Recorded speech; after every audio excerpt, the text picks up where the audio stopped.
Next up we have Pat. Pat's from Croga Ltd.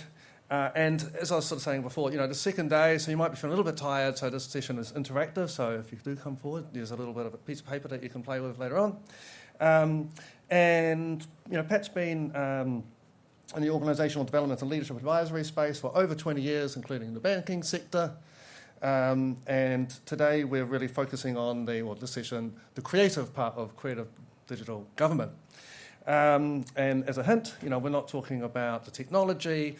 We're not talking per se about the people. It's something that the people do. And I'd like to hand it over to Pat to explain more. Thank you. Thanks.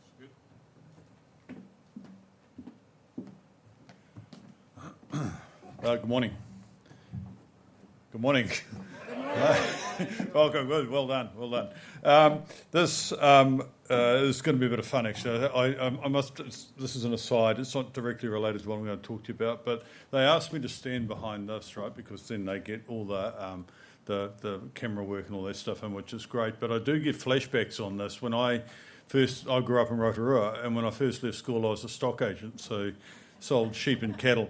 I'm not referencing you, but we'd go to the sale yards, and on the sale yards you'd be standing amongst the sheep and cattle on the pens and this sort of thing. And this was my first big sale, right? They trained us to be auctioneers and all that sort of thing. And this was a big moment for Pat. And he's standing up there on the pens across sheep, 40 or 50 sheep in a pen. And I'm normally quite walking around, like this when you're selling, when you're auctioneering. And I'm walking around on these things, doing my best, yelling, calling out, and all this sort of thing. And I overbalance and fall into these sheep, right? So just panic. And it's the sheep running everywhere, and I'm down in the sheep poo, covered in all this stuff, And it's these sheep have got quite sharp hooves, actually, because they're running all over you, and they scratch you, and I get my shirt ripped, tie's gone, everything's a hell of a mess, And on this particular day, the local newspaper was there, and they were getting photos of this, as was the Rural News. It was a local, rural sector newspaper, and they were getting photos of it. And sure enough, a couple of days later, here I am in the Rotorua Daily Post newspaper. This young fella standing there, absolutely torn to shreds, covered in sheep shit. It's all just a whole mess, right? And from then on, I was like, "Oh, you're that guy." So it's pleasing to see they're not getting me walking up and down here, because if I fall into you, I don't know what might happen there, but it won't happen again. Yeah, it won't happen here. I've been sitting here this morning listening to some of the speakers that have been talking, and it's been really interesting, some of the themes that have come through, hasn't it? And in particular around, I think a number of them have talked about what I'm going to talk to you a little bit about here this morning, but from a different angle. And it's this whole idea of that it's a culture thing, this thing of creativity.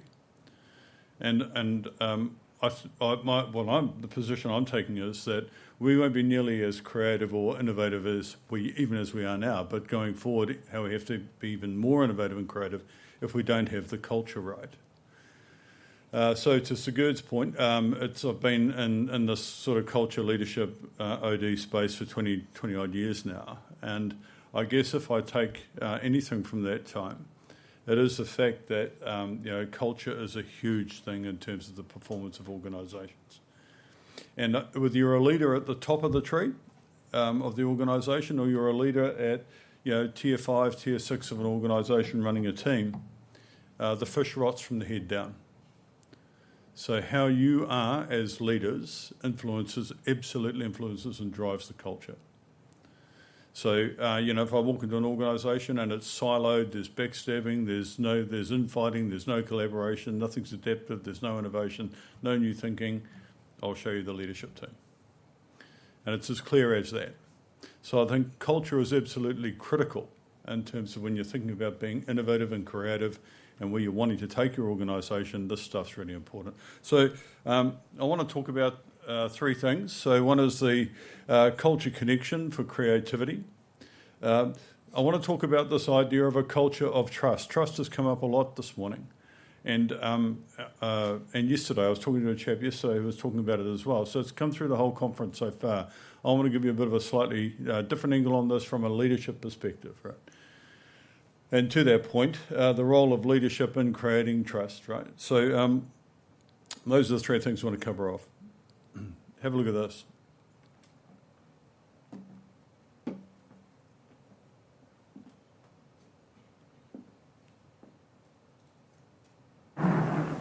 But Holland comes in for a pit stop. Time to refuel and change tires. Lou Moore himself changes the tires. Only 4 crew members, including the driver, are allowed to work on the car. It's a tense time. Holland stays in his seat, anxious to get away. Let's watch.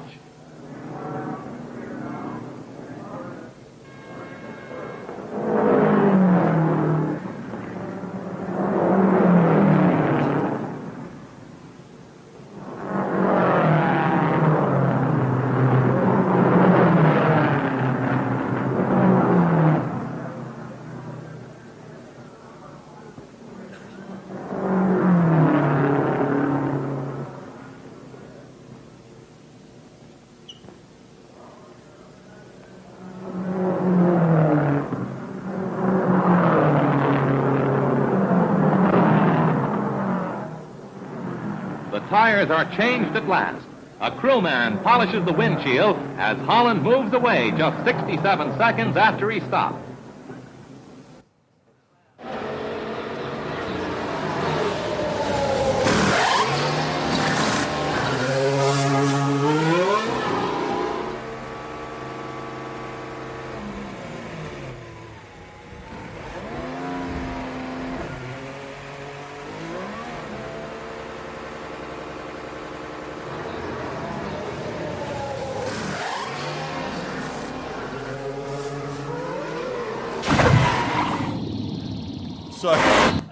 So pretty good, eh? And you know, when you think about it, you go, so on one hand, you have the 1950s versus, I think that was around about 2018, something like that, the Mercedes crew.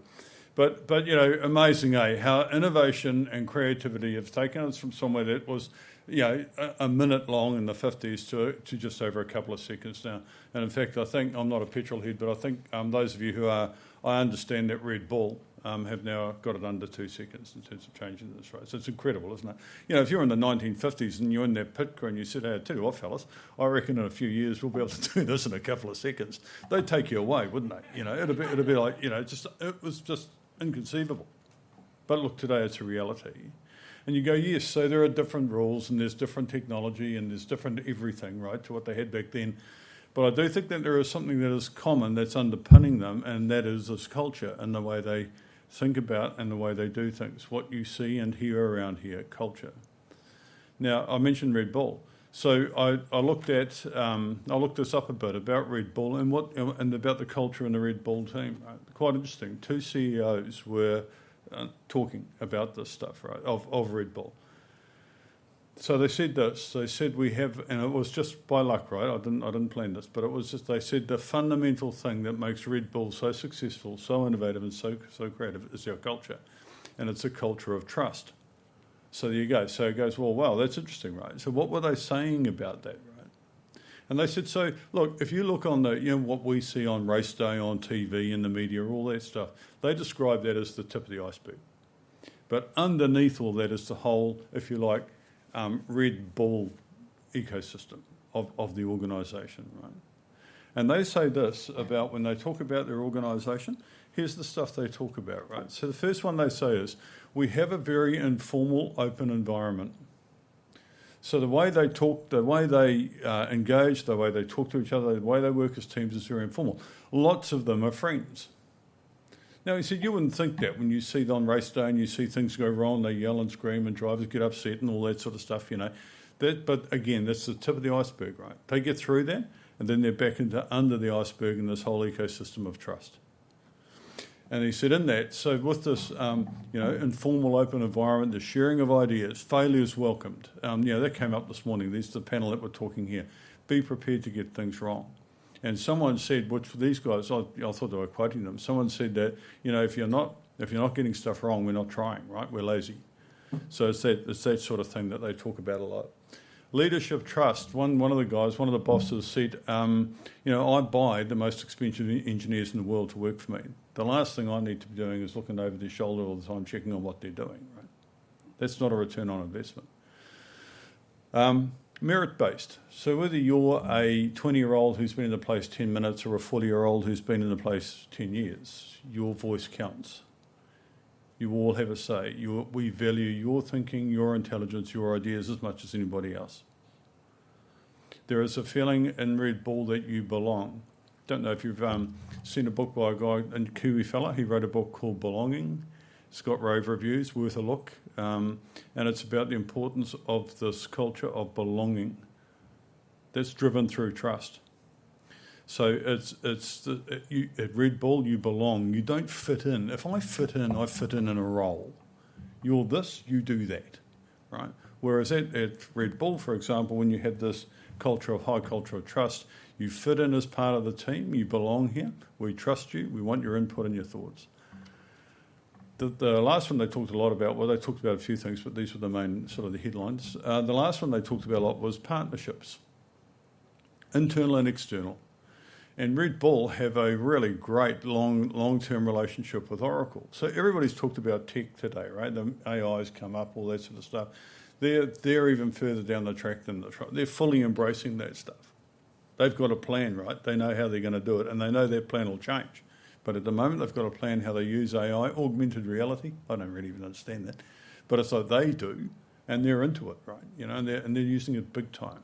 And they're using it with their external partners. So as I mentioned, they have this relationship with Oracle.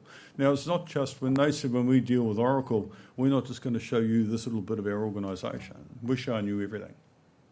It's complete open kimono, right? And it's the same with Oracle. Oracle are going, look, come and have a look at what we're doing for you. See, this is what's working, this is what isn't working. Right? Red Bull are showing them, we're really struggling here. We don't know how to do this. We need to get this faster, all that sort of thing, right? It's all very, very high-based trust, right? Yeah. So they say this, right? So this is, if you like, this is a case study of where a high-performing team, high-performing organisation absolutely insists on having a culture of trust. They absolutely say they wouldn't be as successful as they are today, as creative or as innovative as they are today, and they are, if it wasn't for this fact that they had this massive culture of trust sitting under it. Let's take a bit of a deeper dive on this trust idea. So in trust cultures, right, so it is actually all about people, and you get no change without behavioural change. If you're trying to change your culture, if you're trying to change the way you do things around here, tech, systems, processes, all that stuff will help. But any of you know that if you're in IT, you put a new IT system. I was in IT for years. You put a new IT system in. You do all the training. You do all the communication. You get everything like that right. Then you put the new IT system in. The next month, the help desk is slammed with requests from people to make the new system look like the old one, aren't they? That's what happens, right? You know, so that's because we haven't addressed the issue of behavioural change. What are the behaviours that need to change to go along with this? Same with culture. If you're trying to change your culture, you won't do it by flash pictures on the wall and wonderful mission statements and all the rest of it. They're important, but if you don't have the behavioural change that accompanies those, you're stuffed. Nothing's going to change, right? So you get no change. If you're interested in that sort of stuff, that quote comes from a guy called Leandro Herrera. He's an Italian guy who works in London. His speciality is change. And he wrote a book called Viral Change, which is in today's fast-paced world. Viral change, he says, behavioural-based change, small change, lots of it, happening fast, get big shifts. You know, yeah. I don't know if you know this guy. I'm going a bit right, left field, and then come back again on this one. Education is killing our kids, is killing the creativity in our kids. Interesting, right? To look at it from a different dimension. His name's Ken Robinson. So Ken Robinson, he's a British guy. His field of expertise is education. He's done a TED Talk. It was the most popular TED Talk for years. 20 or 30 million views on TED Talk. He's dead now. He died recently. But he's a fascinating guy to listen to. He talks a little about the education system and how the education system, I know it's a bit of a hot topic at the moment, but he's been talking about this for years, right? And he said, what's happening is that our education systems are geared up for the Industrial Revolution. We educate our kids based on that sort of thinking. But as we've seen here this morning, the change is dramatic now. The need for creativity and innovation is just off the scale, and our education system isn't fit for purpose. he tells a couple of nice stories, and they're quite funny, they're quite cool. So he tells one of this teacher, she's in the classroom, and there's a little girl in the class, about 5 or 6, and she's working, and normally she's a lovely kid, but she's normally quite a distraction. She's quite chatty, she's quite, talks to all the other kids and that sort of thing in the class. One day the teacher notices that she's very focused. And she's drawing away, beavering away like this, very quiet, very focused. The teacher casually wanders down and says to her, "What are you doing, Mary?" Mary goes, "I'm drawing a picture of God." And the teacher goes, "Well, Mary, nobody knows what God looks like." And Mary goes, "Well, they will in a minute." Yes. And so he then goes on and tells this other story where he goes, the nativity scene, the baby Jesus in the manger and all that stuff, right? And the shepherds and all that, and the 3 wise men. So these kids are about 5 or 6, right? And they're dressed up as the 3 wise men. And they come walking on stage at the nativity scene. And, of course, the story goes they bring gold, frankincense and myrrh, And so the first little fella comes up. They're all dressed up and they've got tea towels on their heads and this sort of thing. And they come walking up. The first kid goes up with a box and he says, "I bring you gold." And the second kid comes up and goes, "I bring you myrrh." And the third kid comes up and goes, "Frank sent this." Frankincense. So they talked to them afterwards. They said, "How did it go, guys?" And they go, "Oh, it was good. And they go, "You got a little bit out of order there." They didn't care. They couldn't care less, right? They delivered the goods as far as they were concerned. So the point he was making about this was the same with the little girl, right? No, I don't know what God looks like, but she did, and she had a go. And he said, this is the thing about kids. They have a go. They try. They're not constrained by rules. They're not constrained by artificial barriers. They're not constrained by things that they don't know. They have a go. And he talks about, Picasso says this. He said, when we're born incredibly creative. The trick is to stay creative as we grow up. Because rules and regulations and systems and processes policies come in and put in place a whole lot of restrictions around us that stop us being creative. I think this is a challenge for us in our own organisations. So he says, our education is killing the creativity of our kids. My challenge to you is culture in your organisations killing the creativity of your people. So this is where I want to have a chat to you about building a trust culture that unlocks creativity and innovation. So I'm going to show you a model here, and we'll walk through it, right? I'll go through, and then what Sagun was saying earlier about we'll hand it out in a minute, but I'll just show you this, and then we'll have a play around with it. So this is about building a trust culture. So I call this PEC. It's perspective, empathy, and courage, right? The PEC triangle. And in it, you see there trust. Trust is at the guts of it. So in trust, you feel it or you create it. You walk into an organisation, you can feel a trust culture or not. You really can, right? So I'm putting forward that there are 3 key things that build trust, right? Perspective, empathy, and courage. And as leaders in this chaotic world we're living in, you've got to get really good at this, right? And as I said, I don't care if you're a CEO or a team leader further in the organisation, the same 3 things apply. Let's have a look at them. So the first one's perspective. So this panel here this morning, particularly the lady from the science area, I can't remember her name, I'm sorry, but she hammered this point well home, and she's right. It's all about the why, it's where we're going, the vision, what we're trying to achieve, the story and the context. As a leader, it's your job to provide that. You have to work with your people, engage with them, be very clear on where this organisation's heading and why we're heading there. We've heard this 100 times. Simon Sinek was talking about this 15 years ago when he drew his golden circles, wasn't he? But apparently this is still news. So we're not picking it up and we're not dealing with it, right? Yeah. And we're not. And you see this in employee opinion surveys, largely useless most of the time because it's a tick box exercise that they never go back to. But some organisations do use them well. But, often in these employee opinion surveys, 2 of the most common ones are, 1, I don't get paid enough. Well, fair enough, have a go. That's where the crack. But the second one is, I don't understand how my job fits into where the organisation's heading. How sad is that? If you want an abject failure of leadership, that's it. So that's the second point that's really important, is empathy. So where we're heading, where we're going, what the team's about, what the organisation's trying to achieve in the future, what it means to others.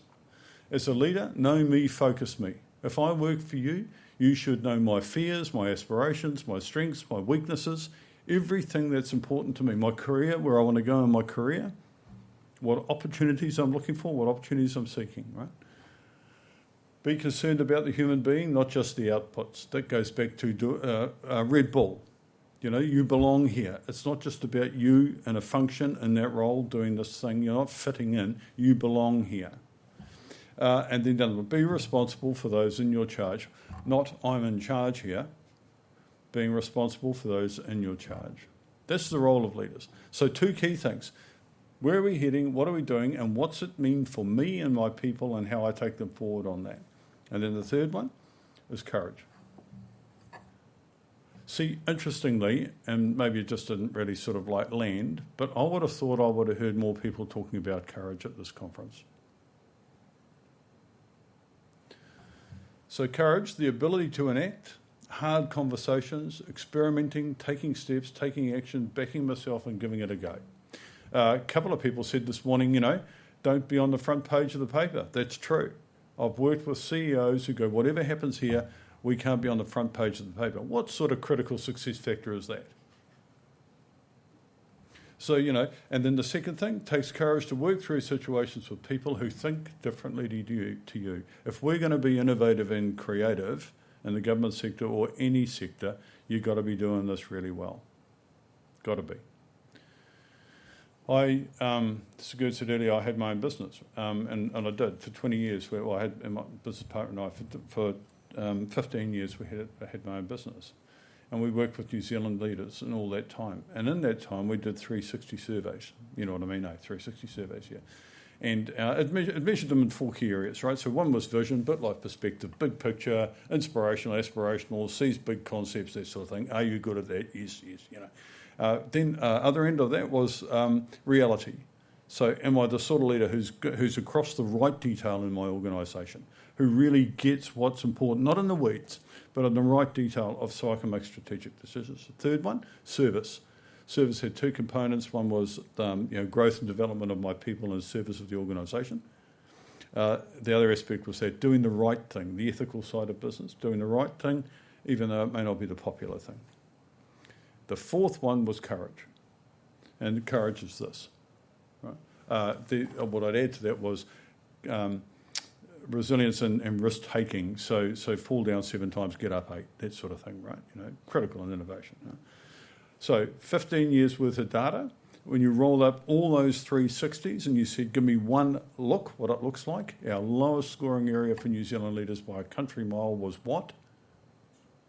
Courage. So we're talking here at this conference about being innovative and about being creative. Well, that takes guts, right? It takes courage. It takes brave. You've got to be a bit brave on stuff, right? These people talked about here, and they're right, this morning about, falling over, getting it wrong. It doesn't always work. That's right. But we need to be doing more of that, and I think we need to have a lot more courage going on with our leaders to be more innovative and creative, because we don't have time to be anything else. Yeah. Of course, there's a dark side to this, and it's that. So perspective, empathy and courage still exist, but perspective looks like there's one perspective, and it's mine, and I'll tell you.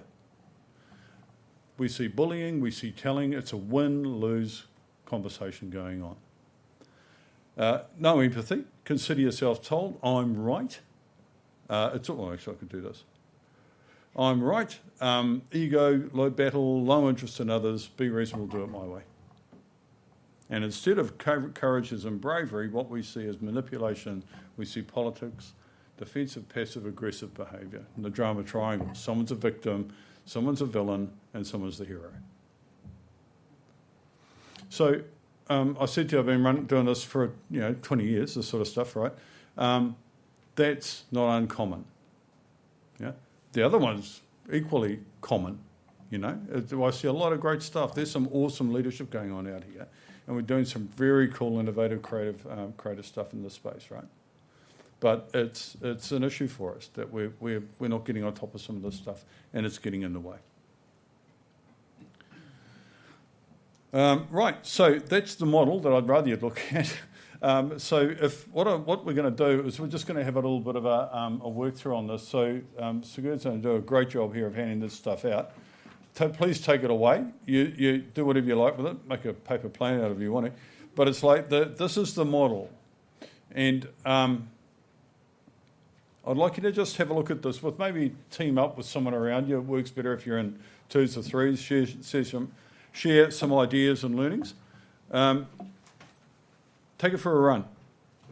So your experience, interested, right? So in the context of PEC, discuss at least one time you experienced trust and fear. We're not going to share this back.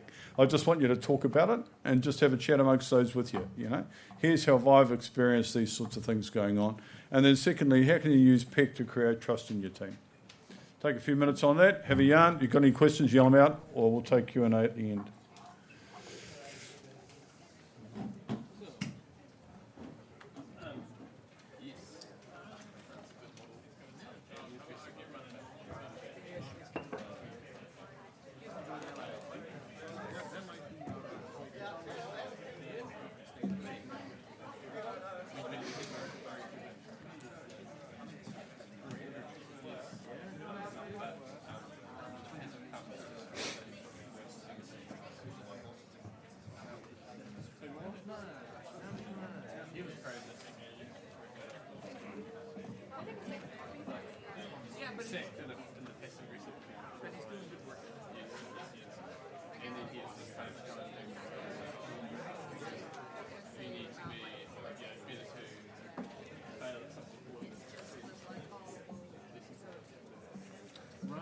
Thanks, mate. Well done.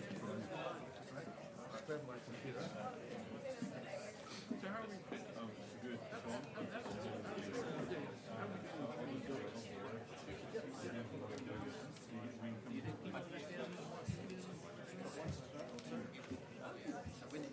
Possibly we could move this through. I think if we try and do more compromise on maybe Two statements on the question so far. What did I say? Great to hear about the interviews about fitting in. Yeah.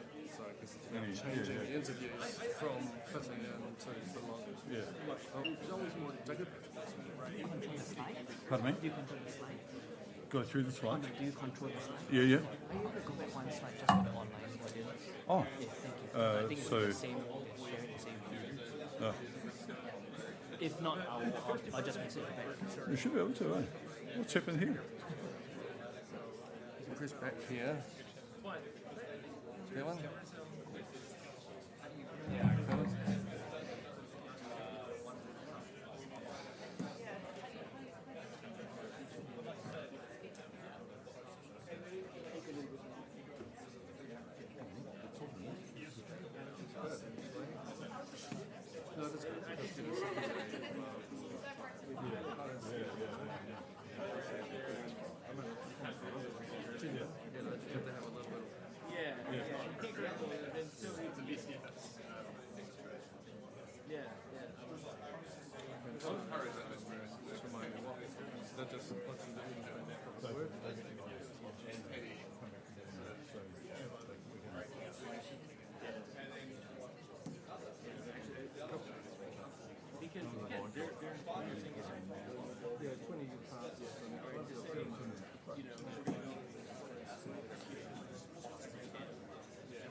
Okay, a couple of minutes, folks. We'll come back.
Yep, they're good. Okay. Oh, come back in? Yeah.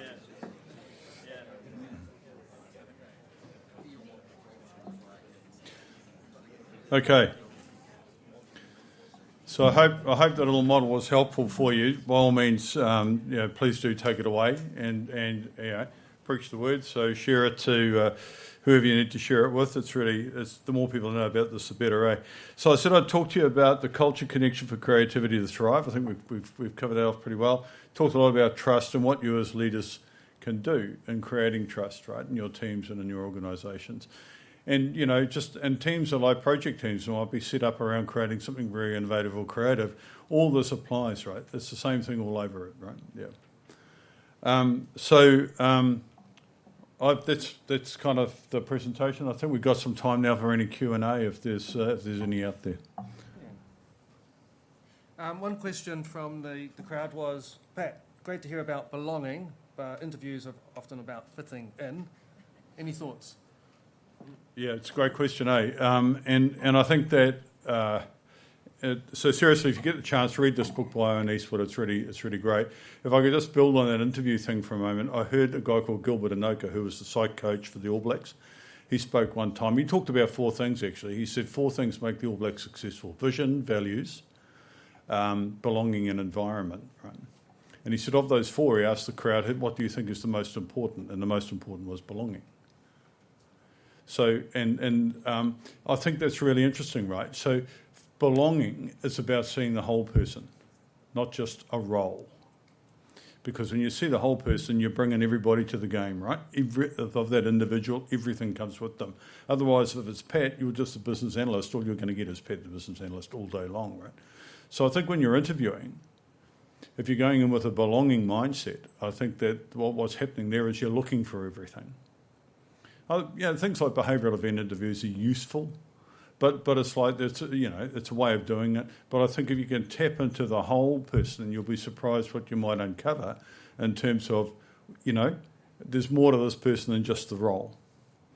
So my suggestion would be that when you're doing recruitment of any sort, it's like try and get something in there about where you're pulling out more about them as a whole person. And I'm not being all soft and cuddly about this, right? There's real benefit in this. And if you think about your innovation and creativity, you need the whole works, right? You just don't need a particular skill set from that individual. Yeah. Cool. We'll fit one more question in. So in your model, fear sits beneath all dysfunction. What are the first steps leaders can take to restore trust when their teams are sceptical from experience? So great question, right? So I think where I see leaders make the biggest impact in this is they begin to establish vulnerability-based trust. So being prepared to be vulnerable, right, as a leader. And I'm not saying, oh, look, the cat died. It's not that sort of thing, but it's around like, hey, I'm not sure about this. This is tricky. We're going to have to really work differently on this one. We haven't been here before. The gentleman who was talking about on the panel, can't remember his name, but from health. He gave some really sort of like, he alluded to that, right? He was going, you've got to be brutally honest and authentic around this stuff. And you've got to be going, as a leader, you've got to be you can't bullshit this, right? You've got to be authentic, you've got to be vulnerable, and you've got to be honest about where you're at, right? So no change without behavioural change. Those are the sorts of behaviours you need to be seeing from leaders, right, if you're going to start building trust in a team. Yeah. Sweet. Awesome. Thank you. Thank you. It's been great. If you want to hear any more or anything, that's me. You can find me on LinkedIn or email or whatever you like, right? Yeah. Thanks. It's been a pleasure. Thank you.